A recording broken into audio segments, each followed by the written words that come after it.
Assalamualaikum warahmatullahi wabarakatuh. Halo Syariah Young Leader. Pada kesempatan kali ini kita akan membahas terkait dengan isu yang tengah menjadi sorotan, yakni tentang komitmen pemerintah untuk menjadikan Indonesia sebagai pusat industri halal di dunia. Maka teman-teman pasti belum tahu kan apa itu industri halal dan bagaimanakah strategi pemerintah dalam mewujudkan Indonesia menjadi pusat industri halal di dunia. Simak dalam video berikut ini. Check this out. Pada pertama kita akan bahas mengenai apa itu yang disebut dengan industri halal, yaitu merupakan kegiatan proses mengolah barang dan jasa sesuai dengan syariat Islam pastinya, mulai dari bahan baku, proses pembuatan, hingga pemasarannya. Nah, cakupan industri halal itu seperti apa dan apa saja? Langsung kita kepoin yuk. Yaitu pertama ada makan-makanan, bisa ada obat-obatan, ada kosmetik, ada fashion, pariwisata, dan pastinya keuangan itu sendiri. Kita akan membahas tentang potensi dari industri halal. Seperti yang kita ketahui, Indonesia saat ini menempati posisi kedua sebagai umat muslim beragama terbanyak setelah negara Pakistan.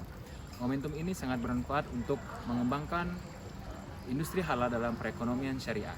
Selain itu pula, masyarakat Indonesia sendiri sangat aware terhadap produk atau jasa yang berlabel halal.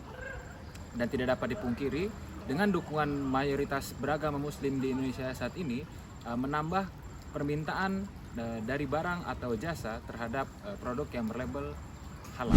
Berbicara industri halal, nilai pertumbuhan menjadi nilai penting. Pasar global mengalami pertumbuhan di 2021 mencapai 2 triliun US dollar dan diprediksi mencapai 4,96 triliun US dollar pada 2030 nantinya. Indonesia sebagai negara yang mayoritas muslim menjadi satu hal penting dalam berbicara industri halal. Pemerintah Indonesia berkomitmen mengembangkan industri halal melalui berbagai strategi, termasuk Master Plan Industri Halal Indonesia 2023 sampai 2029, pembentukan kawasan industri halal, fasilitasi sertifikasi halal gratis bagi UMKM, produksi industri halal. Perkembangan industri halal di Indonesia mengalami perkembangan yang pesat, namun masih kurang kesadaran masyarakat terhadap penggunaan produk halal.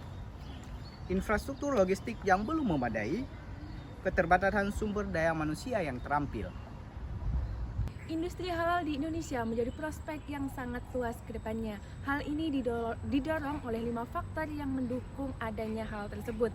Yang pertama, populasi muslim di Indonesia yang begitu besar, yang mana Indonesia menjadi negara dengan mayoritas muslim terbesar di dunia. Hal ini menjadi basis konsumen yang sangat potensial untuk produk halal. Yang kedua, meningkatnya kesadaran masyarakat, yang mana masyarakat Indonesia semakin tertarik dengan produk halal. Tren gaya hidup halal pun menjadi semakin meningkat. Yang ketiga yaitu dukungan pemerintah. Pemerintah Indonesia memiliki komitmen kuat untuk mengembangkan industri halal.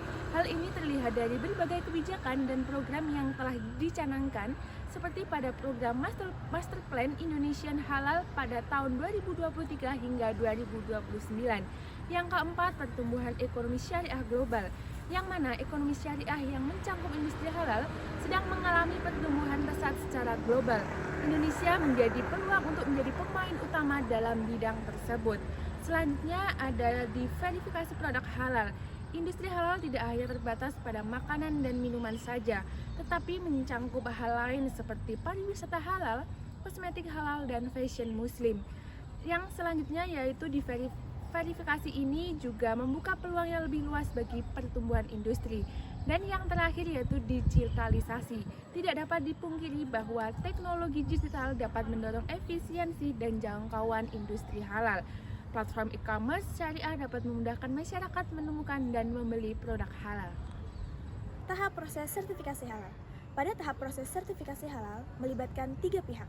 Yang pertama ada BPJPH, kemudian LPPOM MUI, dan MUI. BPJPH bertugas sebagai penyelenggara produk jaminan halal. LPPOM MUI melakukan pemeriksaan kelengkapan dokumen, penjadwalan audit, pelaksanaan rapat auditor, penerbitan audit, penyampaian berita acara hasil audit pada rapat Komisi Fatwa MUI. MUI melakukan komisi fatwa yang menetapkan kehalalan produk berdasarkan hasil audit. Sebelum melakukan sertifikasi halal, perusahaan perlu menerapkan sistem jaminan produk halal atau yang disingkat sebagai SJPH. Untuk menerapkan SJPH yang sesuai, perusahaan perlu memahami apa saja persyaratan yang diperlukan. Setelah memenuhi SJPH, perusahaan mendaftarkan ke LPPOM MUI. Pendaftaran ke LPPOM MUI dilakukan secara gratis pada laman website LPPOM MUI. Di bagian ini, perusahaan perlu mengisi registrasi, data fasilitas, data produk, data bahan, data matriks, dan mengunggah dokumen yang diperlukan. Manfaat dan keuntungan produk halal. Nah, produk halal menawarkan berbagai manfaat dan keuntungan bagi baik individu maupun bagi pelaku usaha tersebut. Ada beberapa, yang pertama ada keamanan dan kepercayaan, yang dimana produk halal terjamin bebas dari bahan-bahan yang haram.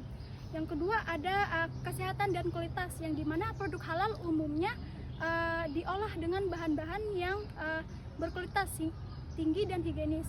Yang ketiga ada kepuasan batin, yang dimana mengonsumsi produk halal dapat memberi kepuasan batin bagi konsumen dengan ajaran agama mereka.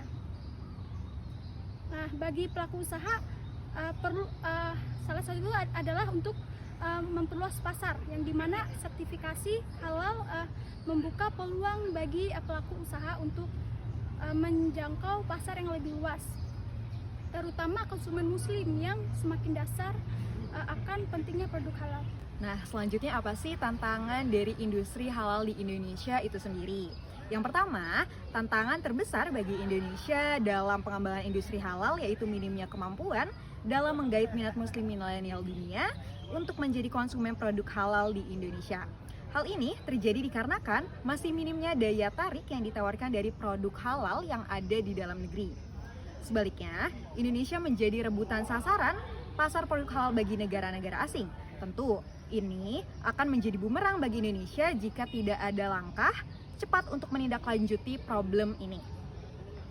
Sebab, masyarakat Indonesia hanya akan menjadi target konsumen di pasar industri halal. Selanjutnya, Indonesia juga menghadapi tantangan dalam mengembangkan sertifikasi halal yang berlaku secara global, sehingga pelaku UMKM kurang memahami pentingnya apa sih itu yang namanya sertifikasi halal. Dan Indonesia masih mengutamakan ekspor, komoditas pertambangan dan perkebunan, sehingga pengembangan produk halal di Indonesia itu masih kurang difokuskan. Nah, itu penjelasan mengenai industri halal di Indonesia. Jadi kalian sudah paham kan mengapa Indonesia memerlukan strategi khusus untuk mewujudkan Indonesia sebagai pusat ekonomi industri halal di dunia.